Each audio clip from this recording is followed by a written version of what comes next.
Should be good. Joe frozen. There. Nope. Muted. Technical difficulties right off the bat. He's muted. Yeah, how about that? 1, 2, 3, 4. 1, 2, 3, There 4. we go. We are live. All right. Sorry about our problems there, Steven, especially with a special guest. Welcome in. We are live on the Believe in Monsters podcast. Joe Gaither, Chris Krogman, and Lucas Berry bringing you another edition of Chicago Bears football talk. Obviously, we have just wrapped up Wild Card Weekend. We were not a part of Wild Card Weekend, sad but true. So we are here to really kick off our off season on the Believe in Monsters podcast. We appreciate you guys jumping in and joining us tonight. You can find us on the Twitter machine at BIM_podcast, or find us on Facebook at Believe in Monsters, or we're right there live on YouTube at Believe in Monsters as well. Find my friends Chris Krogman at Shy Bears 1985, or Lucas Berry at Lberry 19 at Lberry_40. Yeah, so I'm Joe Gaither. We're gonna have a fun time tonight because Lucas hooked us up with a great guest, and we're gonna have a lot of fun talking about off-season prospects for the Chicago Bears. We've already got a mock draft out from our favorite mock draft analyst, Dane Brugler, with the Athletic. So we'll talk about some things that he's working with at the Athletic. But without further ado, I don't want to waste anybody's time, Luke. I'll ask you guys how you're doing later, but I'll introduce our guest. We're bringing in Stephen Burton from the No Horsing podcast. You can find him on the Twitter machine at StephenBurton86, or find their podcast at No Horsing. And we're going to talk to him about the Indianapolis Colts, because the Bears and the Colts have a lot of interesting ties. We got into that before the show started. And also, you look at the number 1 overall draft pick, the number 4 overall draft pick. Could the Bears and the Colts be making a pending deal? So, Luke, tell us about setting up our guest. And Steven, thank you so much for being a part of the show tonight. Well, Steven, I'm gonna let you introduce yourself here, man. I reached out to you. Obviously, we go back to our previous network. You guys have been killing it over at No Horsing. So I'm gonna let you plug all your socials and let us just tell us a little bit about yourself. Yeah, man. So we run the No Horsing Around podcast. It's a Indianapolis Colts centric podcast. Done that through the last 2 seasons. Really been doing it probably for the last 2.5 years, dating back a little previously. Run it with my co-host, Zach Boyd, and you can find him at Colts Nation 365. You can get me at Stephen Burton 86, and you can get the podcast at No Horsing. Post a ton of stuff. We're mainly, we do occasionally post audio. Primarily, it's just on YouTube now. So we do live streams, or during the season, we do live streams every Wednesday. We drop episodes basically as frequently kind of as we want to. Obviously, going right now, we've been dropping about 2 a day as candidates have come out for the head coaching, kind of giving deep dives, short little deep dives about the different candidates. But yeah, man, definitely was excited. I remember when you guys started your podcast, was excited to come on. Love going on other shows, talking about the Colts just as much as I love being on mine, talking about them. Awesome, Steven. Awesome. Well, yeah, thanks again for joining us. Always had a good time interacting with you in the past and watching you grow over at No Horsing Around. You touched on it a little bit. We'll just start with the Colts head coach search.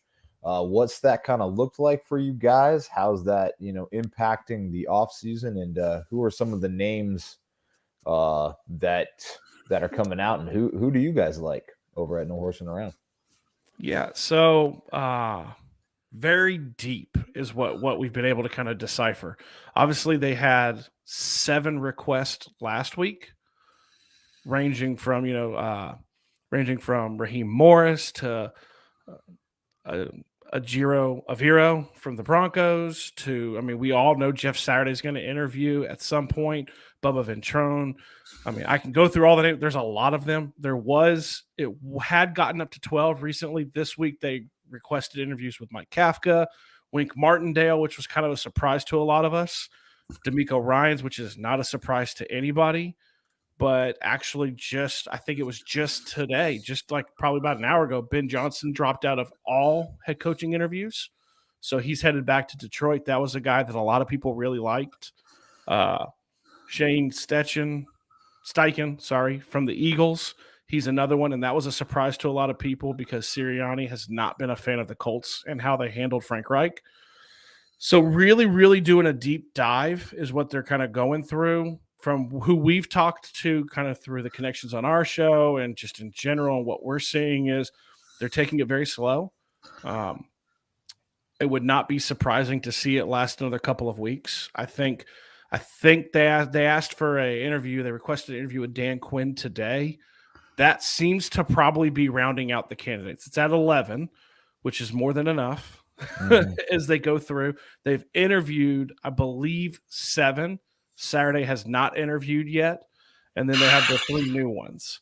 So very extensive. We're watching Ballard really take his time. One of the big regrets he talked about last time was he really very much focused in on Josh McDaniels in the search and kind of got blinders on, right? He didn't really look around. And he regrets that because in the final 3, before he picked Josh McDaniels, passed up on Mike Vrabel. And that's a big, I would say, sore spot for him as well as Jim Irsay.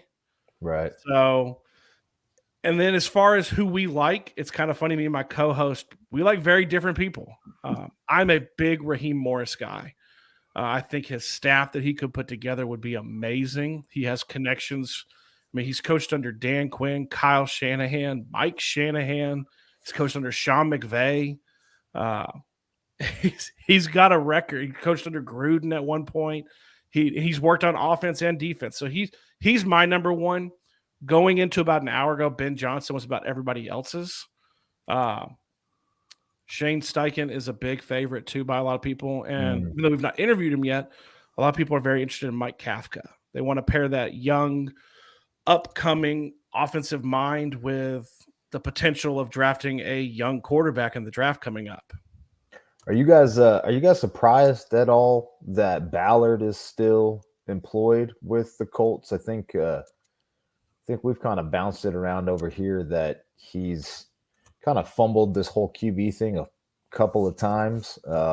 Just kind of going to the local senior citizen center to pick up a quarterback. So, what's your guys' thoughts on Ballard? A lot of people are very surprised.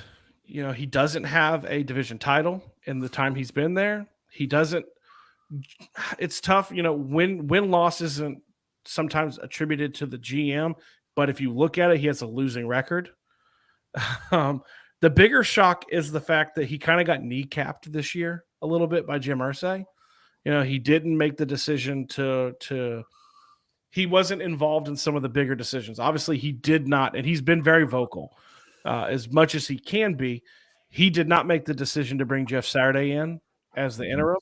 He has said that was Irsay. They had a very spirited discussion, and he did not win out, is his words from his final presser.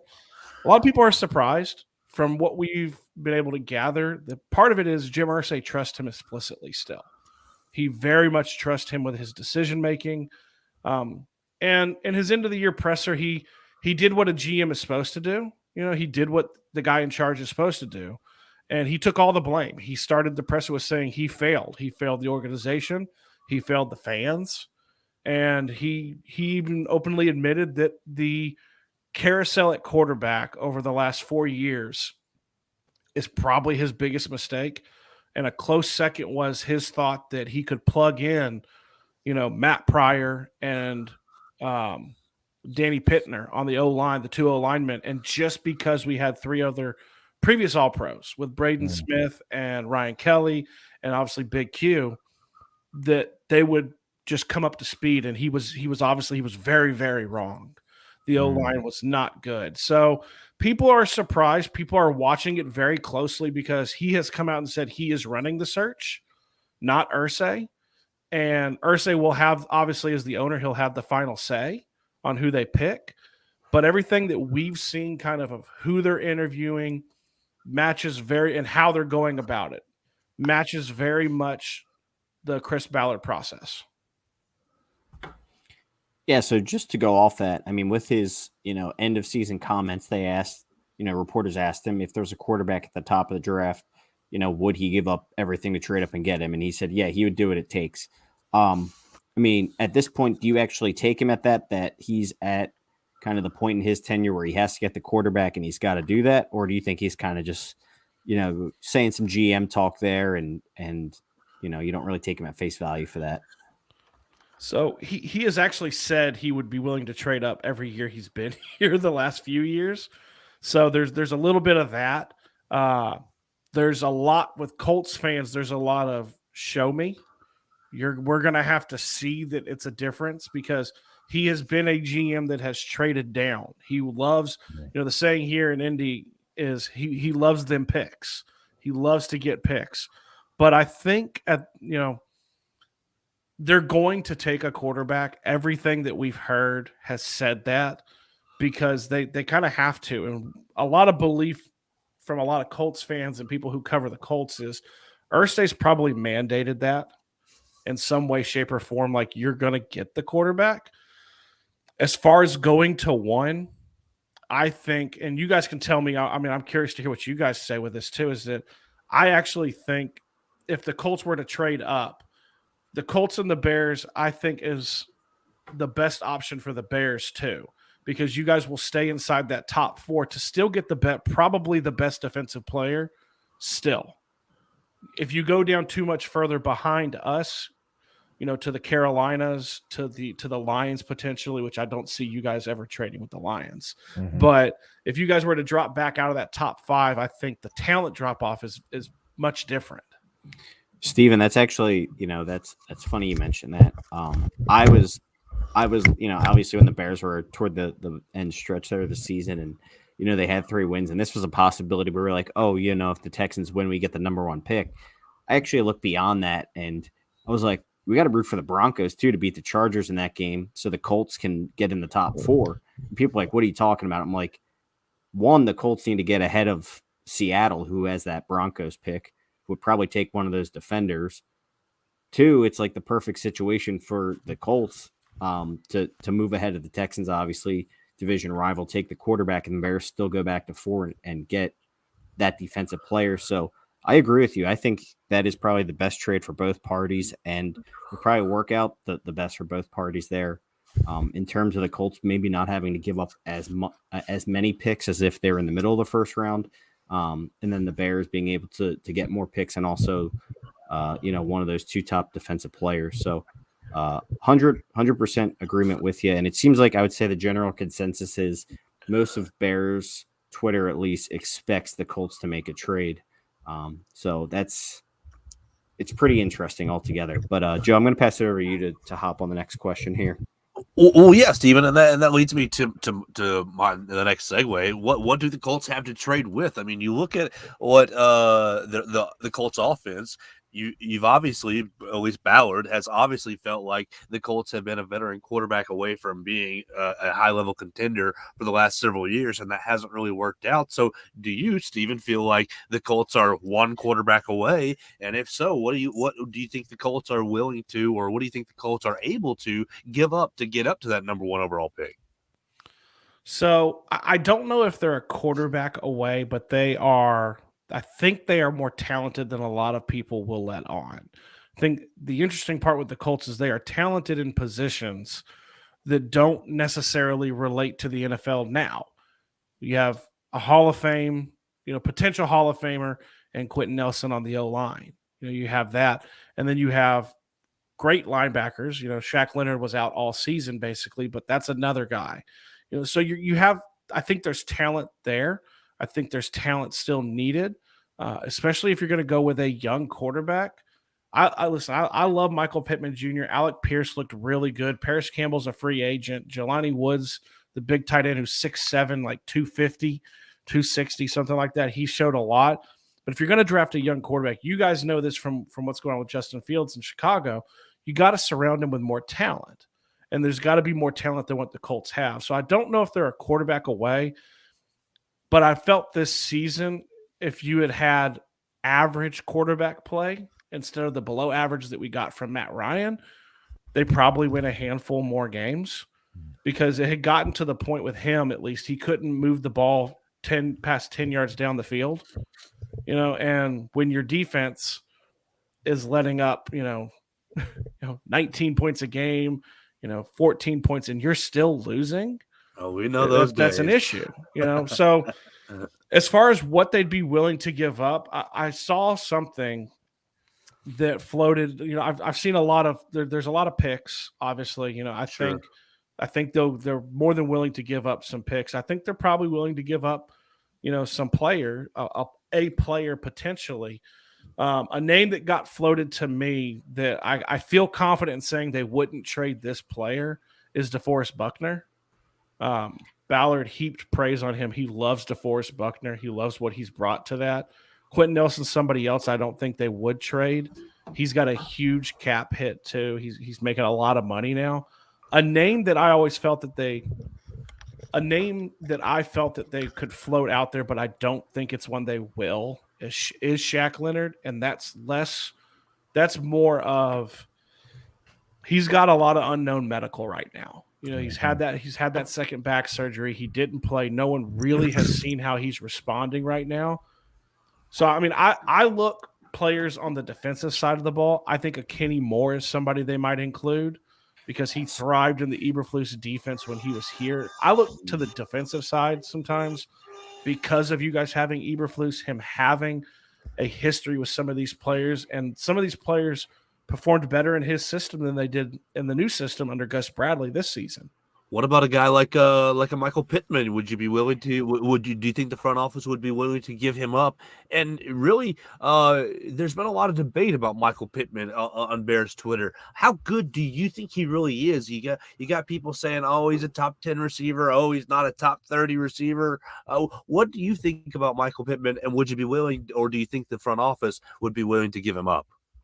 So it's interesting. I think with Michael Pittman Jr., I think this season he proved to be a high level 2 is kind of what I look at.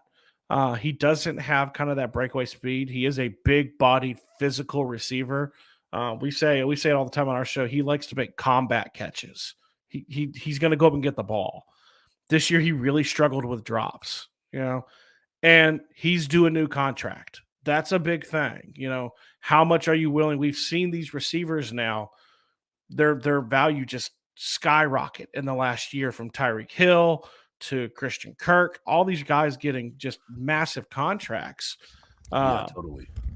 Would they be willing to not do that? Or are they willing to pay him? I like Michael Pittman quite a bit.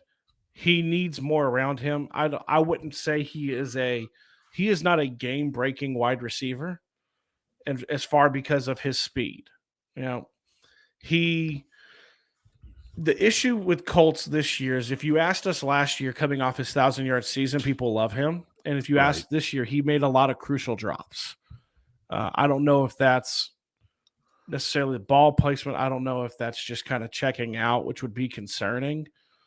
As far as parting with him, I think that they would listen to it. Now, I'll say this too on the, and you guys know this, and a lot of people know this, on the idea that the Colts and the Bears have already talked about picks and already talked about getting rid of and sending Michael Pittman Jr. We've kind of, I know on our show and in general, we've kind of debunked that. They don't even have a head coach yet. So I highly doubt they're talking about trading players. Picks, I think that they are probably having discussions. I think that's a definite thing. As far as who they'll include in it, it's going to be interesting to see. He's a name. He's going into his last year. If we were to trade him to you guys, he's going to be looking for a new contract. I would almost liken him a little to the trade you guys made potentially earlier this season, which is Chase Claypool. He may not be as game breaking as he is, but he's a very similar receiver, very big body, loves to go up and get the ball. It's interesting, Steven. I was just thinking, like, the reason Bears fans want to acquire, more talent at the wide receiver spot is kind of something you touched on with just putting more talent in that room, right? And more talent around Pittman for Indianapolis, obviously more talent around Fields, and, adding to Claypool and Mooney over here. I don't know why, I didn't think about this before, but why would the Colts take away from a young quarterback? Say you bring in a CJ Stroud or a Bryce Young, and you just give him no weapons. Now he's pretty much in the Justin Fields realm anyway, where he's got nobody to throw to. But I don't know what if and when players are going to be discussed, or if that's Pittman, or I think we've heard Kenny Moore thrown out there, Buckner we've heard thrown out there. I wouldn't, talk Buckner personally. I don't think that kind of fits what we're doing here. Not that he's not a great player, but he's, on the higher end of his career, and, Bears are one of the youngest teams in the league. So, kind of looking at what Dane Brugler from The Athletic talked about moving for, the Colts to move up to number 1 was to give up number 4, give up the second round pick 35, and give up a 2024 first. Is that something that you think the Colts would entertain? Do you think that that's a fair offer? Do you think it's, too much, too little? What's your kind of speculation there? So I don't hate that when you look at kind of the history of moving up. I mean, essentially it's 2 1s. It's a 1, a 2, and a 1 next year. So it's 2 1s and a 2. I don't dislike it. I think it's kind of funny. I look at it and go, man, part of me thinks you guys might be able to ask for more because of the demand. I think the Texans are going to be probably calling Chicago to keep the Colts from potentially jumping above them. I don't hate that number at all. I think it's this year of any year, it is the most likely that he's going to trade up. There's a reason why everyone's saying it. The Colts need a quarterback, and they're easily within striking distance. And then, like you guys pointed out, the history that they have with a lot of the people in Chicago. Yeah. Do you think, people move mountains to move up to get quarterbacks in the past? The RJ3 trade was ridiculous. The Goff trade was insane.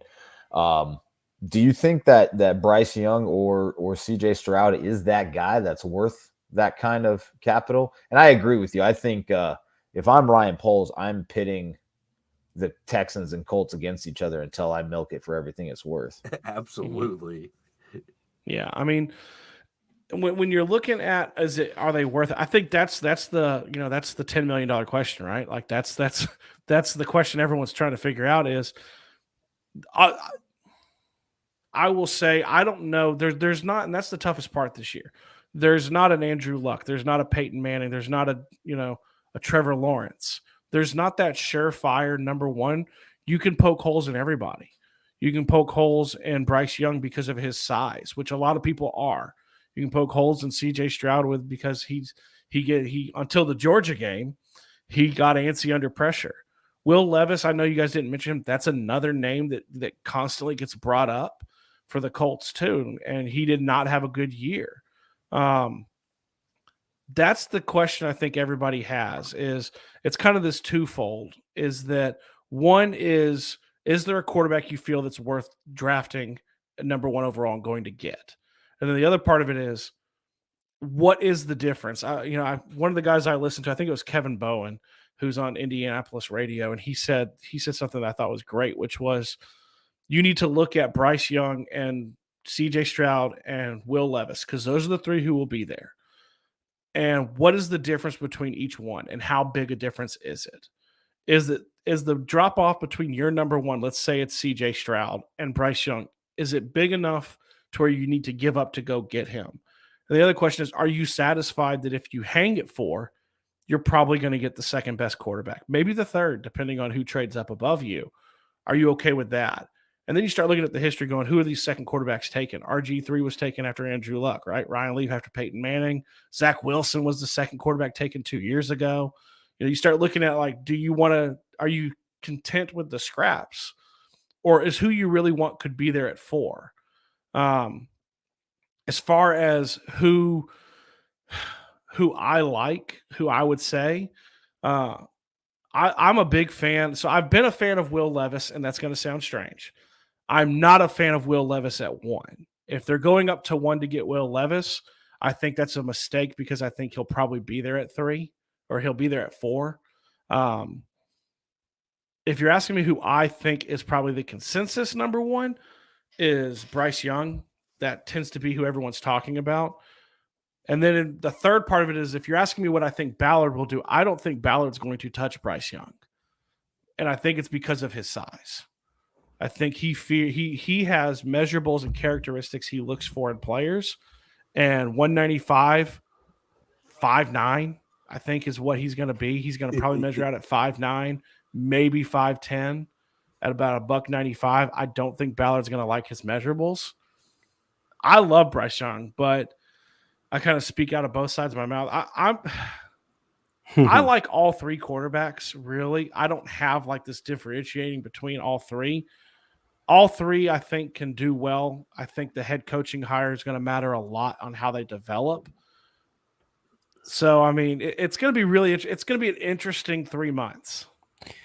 Well, I think what's so interesting about this pick is that, like you said, these three top quarterbacks, most people have Bryce Young as the one, but it's not like he's a consensus one. And then each one of the three kind of do their own things well and have different characteristics that teams might look for in a franchise quarterback, which makes this interesting just because the Bears are at 1. There's no consensus first quarterback, but a team could really like any one of those three and fear that another team is going to take them. So they're going to move up for that guy because they specifically like that guy's traits, which are unlike the other two. So that's what's interesting. Or it could also be teams will feel like they can sit there because other teams won't view these guys the same as them. But Steven, just to your point of that trade package, I mean, obviously we talked about some of the players. A guy I've really been interested though is Kenny Moore. I mean, is that a guy you think the Colts would kind of move on from? I kind of feel like he would be maybe a piece that would push a deal over the edge, where it's not like the Colts are losing, a DeForest Buckner on the defensive line, like, that kind of player. But Kenny Moore is sneakily a pretty good, solid corner, and the Bears are in desperate need of a nickel corner this year. Not seeing much of that position recently. So I just want to hear your thoughts on that before we move on. Yeah, so I think he is actually. So he obviously in the beginning of the year, he kind of did a little bit of a holdout. He wanted a new contract. He's got, I believe, a year left, potentially. They also have no dead cap hit. He's got no more guaranteed money, I believe, after this past season. And man, he didn't really he seemed to very much struggle on Gus Bradley's defense this year. He didn't really find his niche. And obviously, he's we love Kenny Moore. He's an explosive player. He had a Pro Bowl season last season. He really thrived in that nickel corner with Eberflus. I could see him. I could see that. Would we be sad to lose him? Yes, because he's a fan favorite. But at the same time, there's some different factors. We have kind of felt, me and Zach have felt they're probably going to move on from him either way, potentially after this season, just because he was injured and he didn't really produce this season in the new defense. And everything kind of for us traces back to the head coach, but there's a possibility Gus Bradley's still there and he's not going to have that niche. He just doesn't have the niche in this system. And, selfishly, as a fan of Kenny Moore and watching him go from undrafted, from Valdosta State, and kind of going and doing what he's done with the Colts, I would love to see him thrive, and I think he would thrive being back up with Eberflus.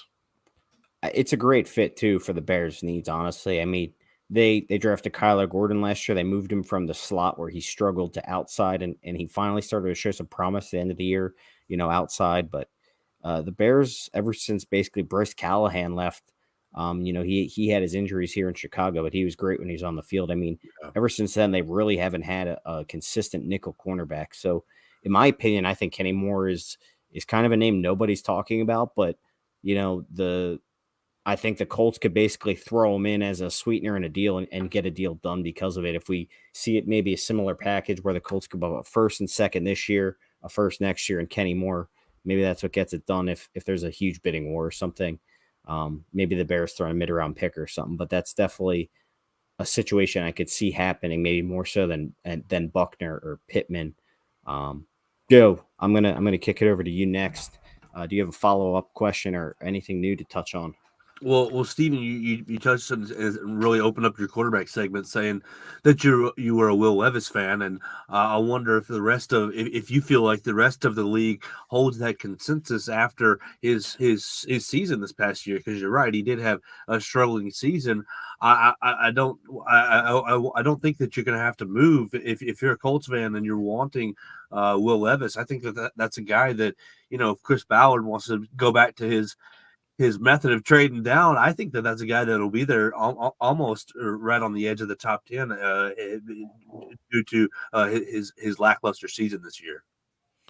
So as far as Will Levis, he is obviously you guys know too, he's a very divisive quarterback, right? Like with the way he performed this year. I think that there's a chance, we've heard things that his size, right? He's comped a lot to Josh Allen, which is the trendy new thing. Like you comped everyone to Mahomes. Now you comp to Josh Allen, and it's really more of his size than anything.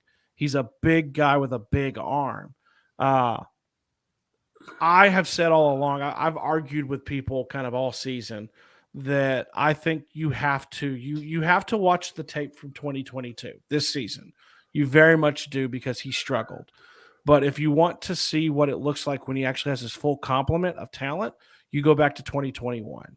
So he lost, and part of this is just doing, when we've kind of done a little bit, and you hear the Colts sent scouts to, I believe, 4 of his games.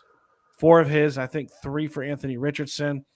I don't think they scouted Bryce Young, because I don't think they ever in their wildest dreams thought they would be this high and actually have a shot at him. Same with CJ Stroud. Although I think they secretly scouted him because Ballard is a Big Ten guy. But as far as Levis goes, when you really start digging, he lost the majority of his O-line. He lost 2 of his playmakers on the outside. He also lost his offensive coordinator to the LA Rams. And then he had turf toe. He broke a finger this year.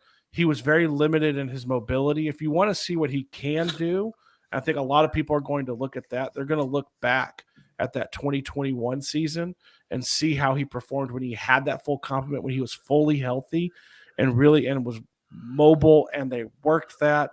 I differ a little. I don't see Will Levis. I think so. He ranges anywhere from 1 to 3. I think he ranges anywhere from. I think that there's a quarterback. There's the Texans like big bodied guys. I wouldn't be shocked if the Texans and Nick Cesario decided they're going to take him 1. I don't know. When you look at him and you look at what he's going to do, just like any other quarterback, he is going to look amazing on his pro day and amazing at the combine because of his arm and his attributes. And people fall in love with that and they move up. I will say I would be shocked if he dropped out of the top 10. Yeah. I see he's similar to somebody that if he were to keep dropping, if he got past the Colts at 4 and he gets to that 5, someone's probably moving up because quarterback's so valued. He's divisive because of how he played this season. I like him. I get kind of also Carson Wentz vibes a little bit from him of he likes to play hero ball. He doesn't necessarily, he tries to force things sometimes because of his arm, but obviously he's much younger. He's actually older than a lot of the quarterbacks coming out this year. I think he's 23. And so like Stroud is, I think 21 and Young is, I think 21, somewhere around there. So he's a little on the older side. But man, I'll tell you what, it's very, you post something good about Will Levis on Twitter, look out, man, duck and cover, because there are people who don't like him. There are people who don't like him for some of the stupidest reasons. They don't like him because he put mayonnaise in his coffee. That's disgusting.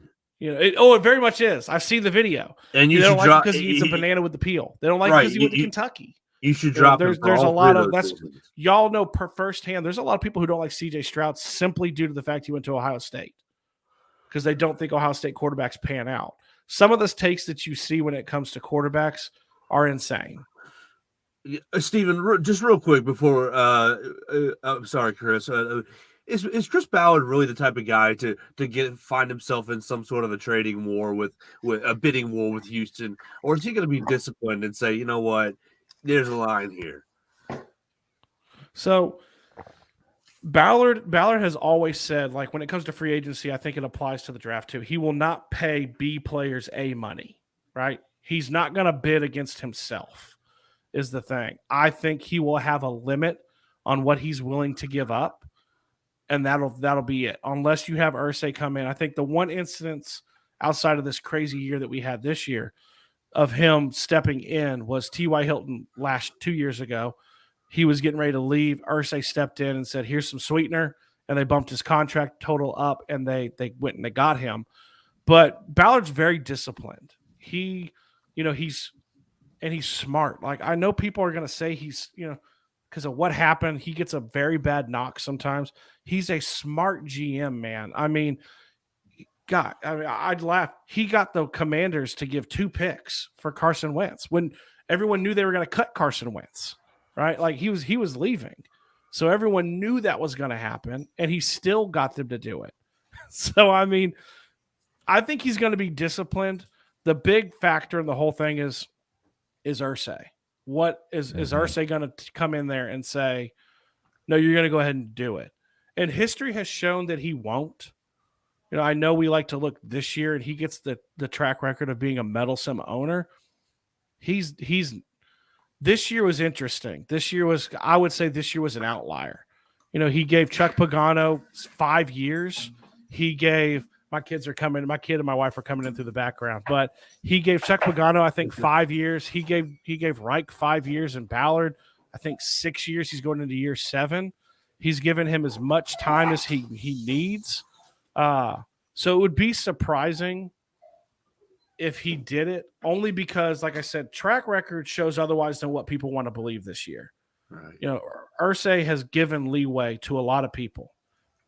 So, I mean, if I were a betting man, I think he's gonna put his best foot forward, but he's gonna stay disciplined. Interesting. Yeah, Steven, I think it's like you said, the next 3 months are going to be definitely something to keep our eyes on. We started out, this kind of interview or collaboration with how many, ties the Bears and Colts have. And one of the biggest ones is Matt Eberflus and Alan Williams. Not sure how big of a fan you were of both of those gentlemen, or if you've watched kind of what they've done in Chicago. My curiosity is, kind of around, like, what are your thoughts on Eberflus's first year as a head coach and Alan Williams as a DC? Do you guys miss Eberflus up there? What's your kind of take on what we got in Matt Eberflus? So I think Eberflus is a talented coach. I think if you ask Colts fans, you're going to get one of two answers. There was a lot of people who wanted him gone after last season. After the 2021 season, he runs a very much bend but don't break defense. You guys have seen that. Oh, yeah. He emphasizes turnovers, get as many turnovers. He doesn't do a lot of pressure. Very well respected. I mean, I think a lot of people will forget he was not hired by Frank Reich. Frank Reich okayed it, but he was hired by Josh McDaniels prior to Josh McDaniels backing out of the job. So he stayed in Indy kind of in spite of the person who he went there to be with not being there. So he's a stand-up guy. With Alan Williams, I think that's one that we were sad to see go, because if you want to keep in-house, that was someone that you could have kept. And then, with Eberflus leaving last season to take the job with you guys, we joked on our show, I don't think over the last 2 seasons I've ever seen a team gutted on the coaching staff as much as the Colts were and not won a Super Bowl. You had so many people leave on the offensive side of the ball the year before, so many people leave on the defensive side of the ball the year after. Watching from afar and kind of keeping an eye on the Bears, my cousin is a massive Bears fan, so I hear it from him a lot too. I think the interesting thing would be, and this is what we're going through right now too with our coaching search, is getting the most. I think the biggest thing for Eberflus in Chicago, like I said, from like 1,000-foot view, is figuring out who he needs to put around to get the most out of your quarterback. Like I said earlier, I'm a big fan of Justin Fields. The rumor was that the Colts really did like him a lot coming out of the draft, but they had given up that first round pick for Carson Wentz. So it wasn't there. They scouted him. The rumor was Ballard very much liked him. I think that's the biggest question is because I don't think, obviously, his rookie year, I think is like not to the extent of Trevor Lawrence with Urban Meyer because that was such an epic failure, but Nagy, and this is coming from afar, right? Nagy did not seem to really like him that much and not want to put him in those positions to succeed. I like what y'all did this year with him. What Eberflus did do in regards to let him do what he does really well until he gets a handle on what else he can learn. Let him run around, let him use his legs. I think there's a lot of coaches that don't want running quarterbacks to run. They want to stick them in the pocket and teach them to be a pocket passer, and you eliminate one of the best things they do. I mean, he is an epically good runner, with a very good arm. I think I made a joke at the beginning of the season that I would have traded picks when you guys were kind of waning and he wasn't doing too great at the beginning of the season. I was like, I would trade picks for him. Derek Larger is a massive Ohio State fan. He runs Bring the Juice. And me and him are on that train. We're like, I would trade picks. There are people out there right now who would say, would you trade Justin Fields and take a new quarterback? Can we go get him? So I think the biggest key for Eberflus is going to be finding that person who can develop him and letting him just do it, man. Letting the offense do their thing. But I mean, I think he did a pretty good job with you guys this year, knowing too that you guys really tore it down to the studs in your rebuild. You got rid of a lot of players, and you guys were in full rebuild. And I think he did a good job keeping that team together. Yeah, I think we agree with that. They always fought hard. I mean, something we never really complained about was the Bears' effort for the most part, and I mean, I would say for a 3-14 team, there's probably a lot less questions about Eberflus than I thought there would be. I thought everyone would kind of be on his case, but I think all Bears fans kind of understand the situation. But Steven, I mean, it's been an awesome chat with you. Our 30, 40 minutes with you here is almost up, but we really appreciate you having you on and coming to join Believe in Monsters for tonight. Talk about this little possible trade scenario. Obviously, our fan base is fired up about it. And I see, kind of a lot of Colts fans wanting to trade up to that first pick too. So, like we said, hopefully they could come to something mutually beneficial would be awesome. And I think that's what both parties are kind of rooting for. But yeah, man, thank you so much for joining us. And, another kind of thing I guess we didn't really touch on was Poles and Eberflus also worked together in KC for a while. So it's just another wrench to kind of throw in there that there's a lot of common ground there between the two teams. But Steven, I mean, thank you so much. You can plug your podcast one more time. And thanks for coming on. Yeah, I mean, I appreciate it. I mean, I was excited to get the message. It's always, like I said, it's always fun, and it's always I never take it lightly. It's always really cool to go on someone else's show that they think enough of your show and they think enough of you to ask you to come on to talk about your team. You can check us out, like I said, at Stephen Burton 86 on Twitter, at No Horsing on Twitter. That's where we'll drop our episodes, our live streams, and we've actually got, it's kind of funny, we got a live stream going. I think they're finishing up right now, but they got one going tonight. And yeah, man, I mean, like I said, I appreciate it. I know. And for anybody who's looking for it too, I'm going to kind of cut it up, do my thing. And I'm going to share you guys. I'll share this episode on our YouTube page. Oh, sweet. Awesome. Thank you so much, man. You're a very stand-up dude, and you've always been great about doing that kind of stuff. So thank you. No problem, man. I appreciate it. Thank you guys for having me on. Thanks, Steven. Definitely, Steven. Thank Take you. care. Bye.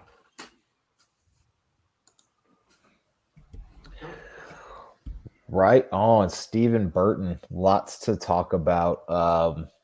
So basically, we just gotta hope that Jim Irsay gets really bleeping high and says, Chris Ballard, look, whatever it takes, I want that CJ Stroud kid, number 1 pick, take him. Will Levis is the truth. Do it That's all. the thing, man. I could I was gonna say if Ballard goes up and does a crazy move like that, man, it would probably be for like Levis or something wild that nobody really fully Yeah, expects. yeah, for sure, for I mean sure. that is the honestly that's the mold of quarterback he's gone after Oh, recently. I sure. mean if you look at the Wentzes, the Phillip Rivers, the Matt Ryan, they're all more Will Levis than Stroud or Young. So Well, and it's we'll see. and like Steven said, it's gonna be dependent on what coaching staff they bring in, right? You know, For sure. if Kafka wants to Kafka. go with a more But you know what's funny about that? intelligent quarterback, Danny Dimes is, I would say, somewhat similar to Will Levis. Sneaky, athletic, big quarterback. mm-hmm.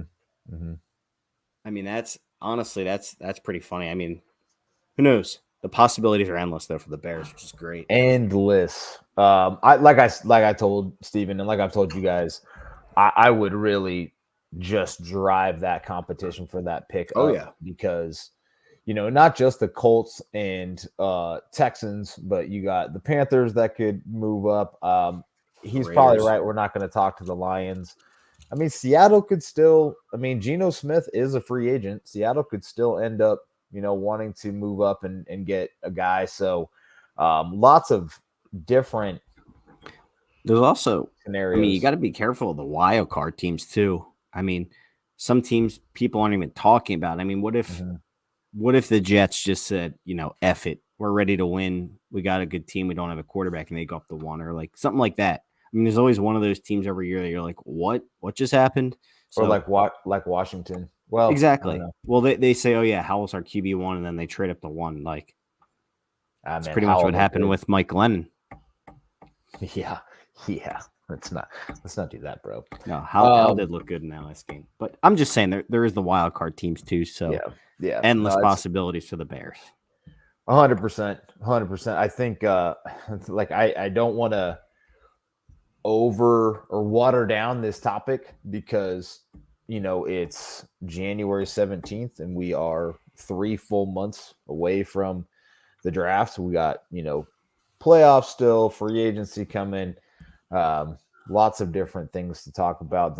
The other big news in Bearland was Kevin Warren, former Big Ten commissioner, former everything NFL, from agent to executive in LA and Detroit and Minnesota, signed on as the Bears' new vice president.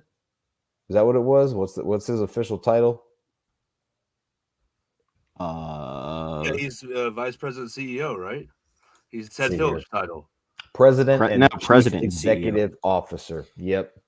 So big stuff. Did you guys get a chance to watch his press conference and thank Bears and Notre Dame legend Chris Zorich to start us off? A little bit, yeah. Yeah. I just read tweets. I didn't get a chance to watch the presser. I was hammered today with work, but interesting signing.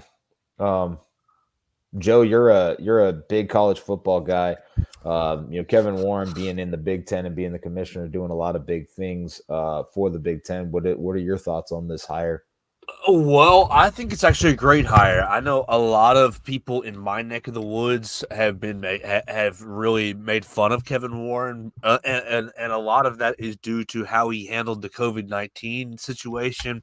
He was pretty out in front with the Big Ten. We're going to cancel the season, and then once the SEC and other conferences kind of said we're going to figure it out, the Kevin Warren jumped on board, and that's something silly to be so critical over. I think that he's a great businessman. I think if you look through his background, that he has proven to be experienced in a lot of different areas of football, a lot of different phases of football, and really, you get past the you weren't going to play football, you don't really you don't really get it. Well, you get past the COVID-19 issues, if you want to even call it that, and you look at the media deal that he was able to negotiate for the Big Ten. I'm pretty positive he negotiated a media deal worth upwards of $2 billion for the Big Ten. which is incredible, and it left a lot of people down here in my neck of the woods, SEC country, wondering, oh my gosh, did the SEC undersell our value because we didn't get near that value for our television deals? And so you have to give Kevin Warren a lot of credit there. And you project ahead with the Bears, and you think, okay, this might be a guy who's going to make sure this Arlington Heights deal closes strong, and not only closes strong, but he's probably going to be on the development side of things, making sure that the stadium is built state of the art, and you've got the best amenities, and you've got great hotels and restaurants and entertainment over in Arlington Heights. So he's probably going to have a heavy hand in organizing and orchestrating this move to Arlington Heights, and I'm excited about it. I think he's going to be. I think he's a stand-up businessman. And you heard George today. Not George. You heard younger McCaskey. George. You heard he basically said that Poles was still going to be in charge of all the football side of things, but that now Kevin Warren is in charge of the business side, and so I think that's good.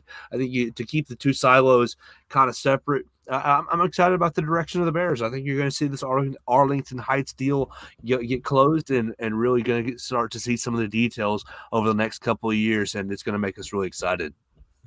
It's interesting that you bring up the COVID thing, Joe, because one of the things that really drew me to Justin Fields was his kind of push to get football played that year in the Big Ten. I believe he went around and got like petitions signed or wrote letters, and I'm curious if he and Kevin Warren crossed paths in the past. They did. That was absolutely, yes. I know Warren is a huge fan. And said as much in the presser, but go ahead, Lucas, please. I was going to say they weren't huge fans of each other when that happened. Right. Just kind of a little bit of tension between them, but apparently by all accounts, Warren has squashed that beef, if you will. They kind of moved past it. I mean, I think at the end of the day, Justin probably has to understand where Kevin was coming from, and I'm sure it wasn't Kevin Warren's sole decision.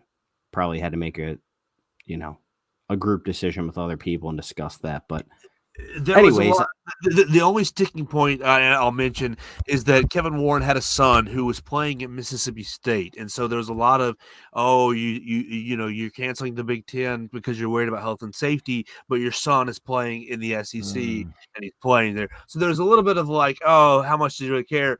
And so, but Luke, I think you're exactly right. I think it's just Kevin Warren was CYAing at the time. Wasn't it a vote by Big Ten athletic directors? They did turn it over to the vote. I'm pretty sure they did turn it over to a vote. But I mean, such a complicated time in our country, and a lot of people trying to do the right thing. That I think it's silly to hold on to. Oh, you were. However you felt about COVID-19, because I think it was so many unknown factors and unknown things happening. Well, I can tell you this much, even without, actually, researching Kevin Warren to, a high degree, just from his presser, I can tell he's incredibly smart and well-spoken, and he has a very diverse background doing a variety of things. So I think he's really well connected. All things which lend itself to being a good football president. I mean, we talked about this earlier. He's probably not a football guy per se. He's a businessman. He probably really likes football, but he's been around football his whole life, working for multiple organizations.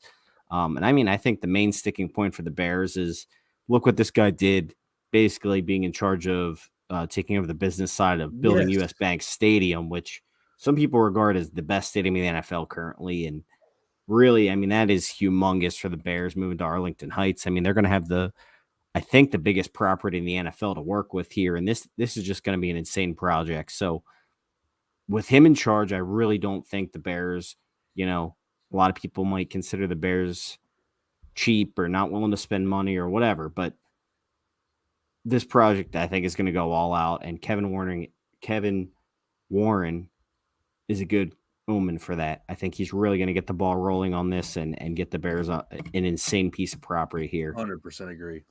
So you think, Lucas, that Kevin Warren is intelligent and well spoken, so we're not going to have another sweaty Teddy situation on our hands where he's bumbling over his words and sounding like From what I can tell, no. Well, And good, Kevin good. Warren did preach a lot about. I mean, he did say a lot. Like I said, he's not a football guy per se, but he definitely talked a lot about building a winning culture and how he wants this team to be a winner, and wasn't just talking about the new stadium and things like that. He was talking about how much he cared about this team as well. So I don't know. I think this is a slam dunk hire for the Bears. I think the connections with the Big Ten or just his connections in general, different organizations, the Big Ten. I think that's massive, from everything from scouting to just, getting people in the building and the whole 9 yards there. So Yeah. I think this is awesome. Yeah, he I watched an interview with Joniak, and Warren, he had asked him, Joniak had asked him if, what it means to be part of the signature franchise of the NFL or founding franchise of the NFL. And Warren was almost speechless when he started, and he just basically said, I don't have words for this. So he understands the magnitude of the history of Chicago, the history of this team. He wants to bring a winner to this team, surround, the players with the most advanced equipment. He was instrumental in building the practice facility for the Vikings when he was there as well, not just the U.S. Bank Stadium, but the practice facility in Eden Prairie, Minnesota. And that place, I got to stay at the hotel right next door to it. It's immaculate. It is super cool. Looks brand spanking new and like a really awesome place to show up to work. So I know he's going to surround the players with good facilities and the right training equipment and all that stuff. So I'm looking forward to seeing what Kevin Warren brings to Chicago and to this team and how he assists Ryan Poles.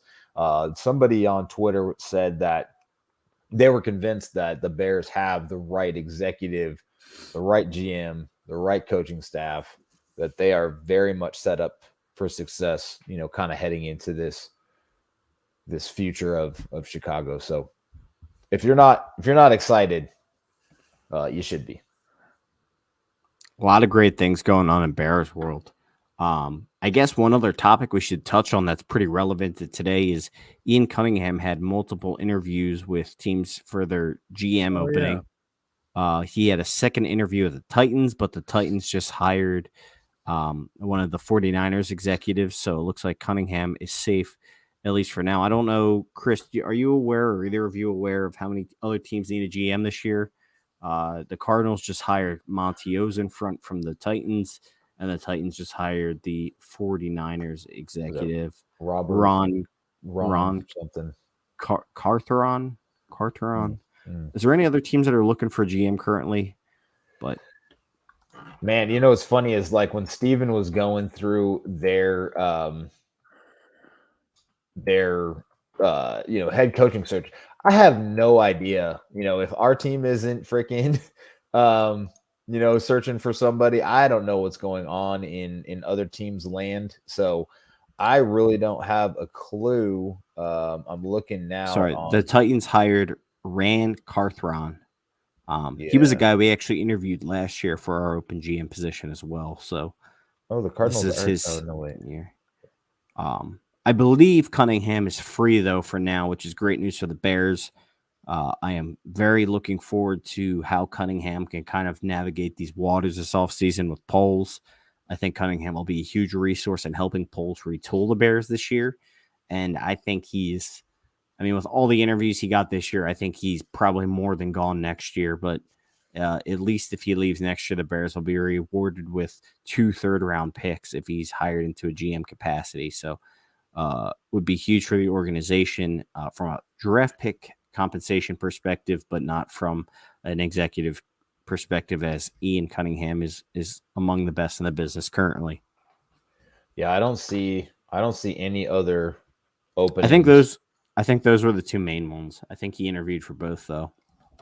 Yeah, so it like you mentioned it, Lucas, and it'd be great to get draft picks. I think it's an interesting program that the NFL is running. To kind of ramp up minority hirings, which unfortunately doesn't seem to be really generating a lot. I don't think we've seen many, except for the Bears.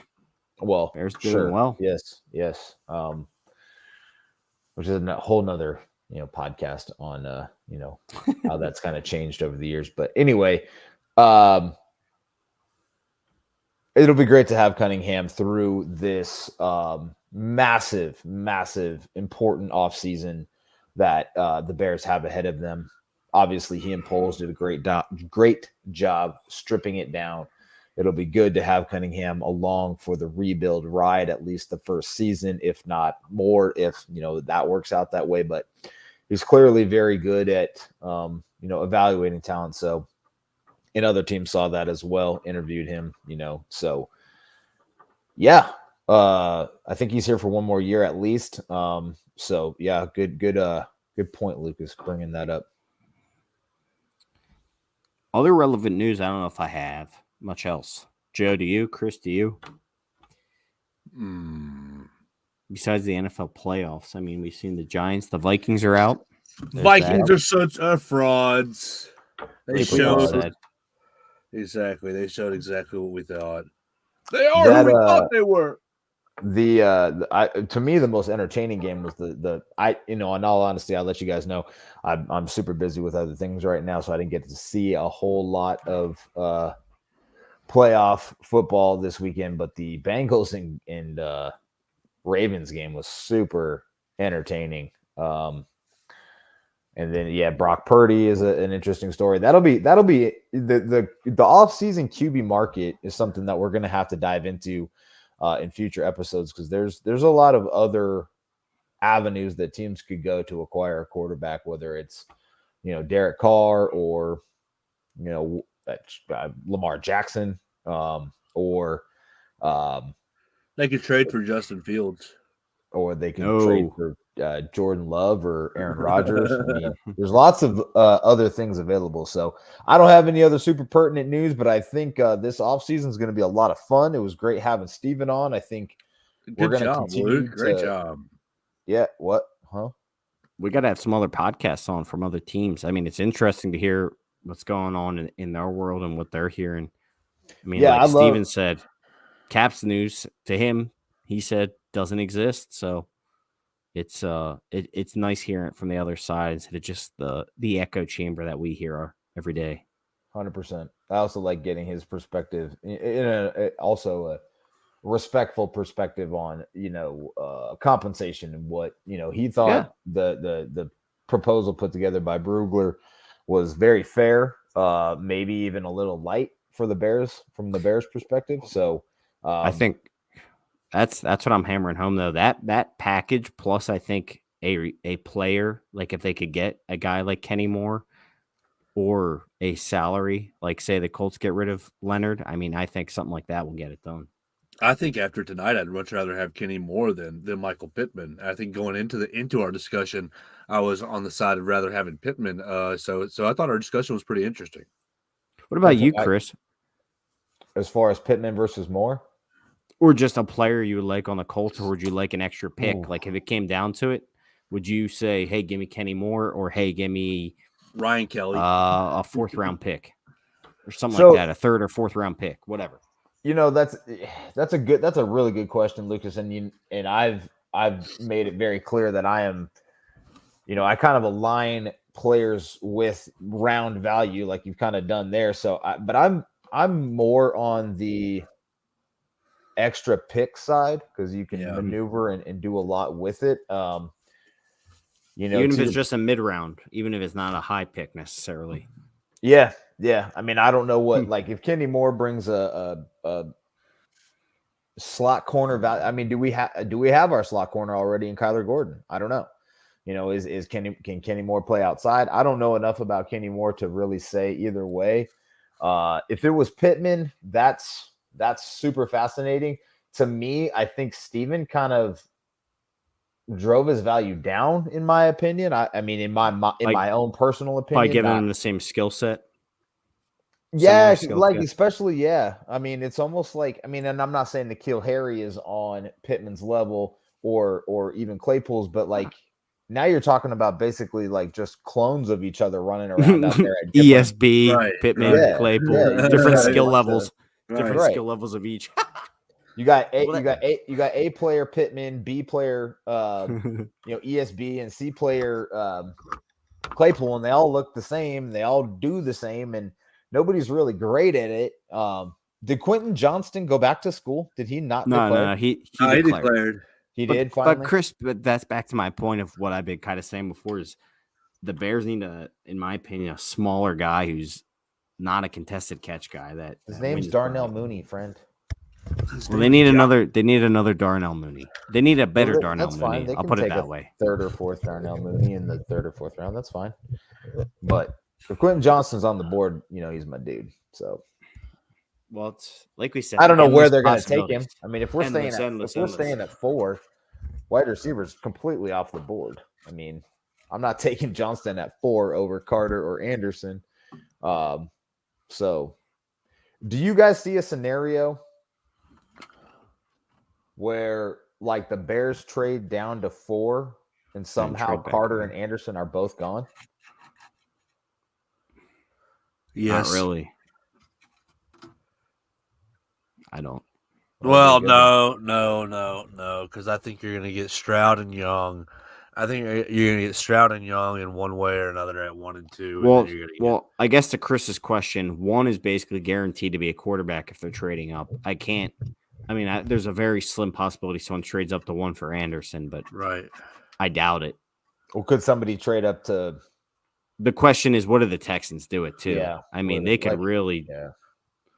Like if the Texans, If Lovey was there, I would say possibly, but at this Yeah, point, no. they're taking the quarterback. Yeah, no, I agree. I'm just curious, I- like thinking if I about had to put different it- scenarios. Percent chance, probably like 3.5. Like, I mean, like let's say Colts jump up to 1, Texans,